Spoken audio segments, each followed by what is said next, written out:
Invasions of Kievan Rus and central China. Populated town, but now it has been reduced almost to nothing, for there are at the present time scarce 200 houses there and the inhabitants are kept in complete slavery. Despite the military successes, strife continued within the Mongol ranks. Batu's relations with Gyuk, Ogdi's eldest son, and Buri, the beloved grandson of Chagatai Khan, remained tense and worsened during Batu's victory banquet in southern Kievan Rus. Nevertheless, Gyuk and Buri could not do anything to harm Batu's position as long as his uncle Ogdi was still alive. Ogdi continued with offensives into the Indian subcontinent, temporarily investing Uch, Lahore, and Multan of the Delhi Sultanate and stationing a Mongol overseer in Kashmir, though the invasions into India eventually failed and were forced to retreat. In northeastern Asia, Ogdi agreed to end the conflict with Goryeo by making it a client state and sent Mongol princesses to wed Goryeo princes. He then reinforced his keshig with the Koreans through both diplomacy and military force. Push into Central Europe. The advance into Europe continued with Mongol invasions of Poland and Hungary. When the western flank of the Mongols plundered Polish cities, a European alliance among the Poles, the Moravians, and the Christian military orders of the Hospitallers, Teutonic Knights and the Templars assembled sufficient forces to halt, although briefly, the Mongol advance at Legnica. The Hungarian army, their Croatian allies and the Knights Templar were beaten by the Mongols at the banks of the Sajo River on April 11, 1241. Before Batu's forces could continue on to Vienna and northern Albania, news of Ogdi's death in December 1241 brought a halt to the invasion. As was customary in Mongol military tradition, all princes of Genghis's line had to attend the Kurultai to elect a successor. Batu and his western Mongol army withdrew from Central Europe the next year. Today researchers doubt that Ogdi's death was the sole reason for the Mongols' withdrawal. Batu did not return to Mongolia, so a new Khan was not elected until 1246. Climatic and environmental factors, as well as the strong fortifications and castles of Europe, played an important role in the Mongols' decision to withdraw. Post-Ogdi power struggles, 1241–1251. Following the great Khan Ogdi's death in 1241, and before the next Kurultai, Ogdi's widow Temujin took over the empire.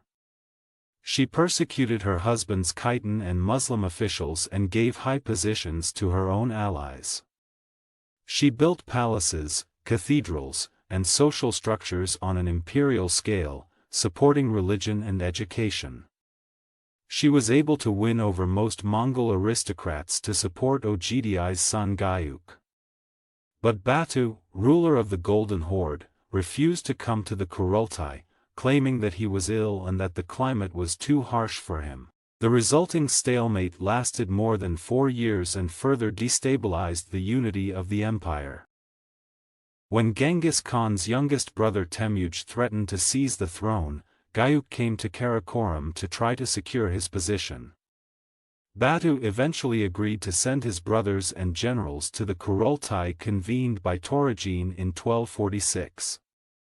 Gyuk by this time was ill and alcoholic, but his campaigns in Manchuria and Europe gave him the kind of stature necessary for a great Khan. He was duly elected at a ceremony attended by Mongols and foreign dignitaries from both within and without the empire, leaders of vassal nations, representatives from Rome, and other entities who came to the Kurultai to show their respects and conduct diplomacy. Gyuk took steps to reduce corruption, announcing that he would continue the policies of his father Ogdi, not those of Temujin. He punished Temujin's supporters, except for Governor Arghun the Elder. He also replaced young Kara Hulagu, the Khan of the Chagatai Khanate, with his favorite cousin Yesu Monk, to assert his newly conferred powers. He restored his father's officials to their former positions and was surrounded by Uyghur, Nayman and Central Asian officials, favoring Han Chinese commanders who had helped his father conquer northern China. He continued military operations in Korea, advanced into Song China in the south, and into Iraq in the west, and ordered an empire-wide census. Gayuk also divided the Sultanate of Rum between Izz ad-Din Kaykaus and Rukn ad-Din Kilij Arslan, though Kaykaus disagreed with this decision. Not all parts of the empire respected Gayuk's election. The Hashashins, former Mongol allies whose Grand Master Hasan Jalaluddin had offered his submission to Genghis Khan in 1221, angered Gayuk by refusing to submit. Instead he murdered the Mongol generals in Persia. Gayuk appointed his best friend's father Eljigidei as chief commander of the troops in Persia and gave them the task of both reducing the strongholds of the Nizari Ismailis and conquering the Abbasids at the center of the Islamic world, Iran and Iraq. Death of Gayuk, 1248. In 1248, Gayuk raised more troops and suddenly marched westward from the Mongol capital of Karakoram.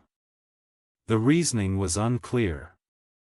Some sources wrote that he sought to recuperate at his personal estate, Emel, others suggested that he might have been moving to join Eljigidei to conduct a full-scale conquest of the Middle East, or possibly to make a surprise attack on his rival cousin Batu Khan in Rus. Suspicious of Gayuk's motives, Sorgatani Beki, the widow of Genghis's son Talyui, secretly warned her nephew Batu of Gayuk's approach. Batu had himself been traveling eastward at the time, possibly to pay homage, or perhaps with other plans in mind. Before the forces of Batu and Gayuk met, Gayuk, sick and worn out by travel, died en route at Kumsengar, Hongshangyul, in Xinjiang, possibly a victim of poison. Exiled rather than executed.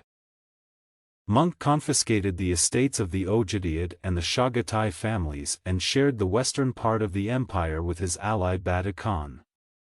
After the bloody purge, Monk ordered a general amnesty for prisoners and captives, but thereafter the power of the Great Khan's throne remained firmly with the descendants of Talyui. Administrative reforms. Monk was a serious man who followed the laws of his ancestors and avoided alcoholism. He was tolerant of outside religions and artistic styles, leading to the building of foreign merchants' quarters, Buddhist monasteries, mosques, and Christian churches in the Mongol capital. As construction projects continued, Karakoram was adorned with Chinese, European, and Persian architecture. One famous example was a large silver tree with cleverly designed pipes that dispensed various drinks.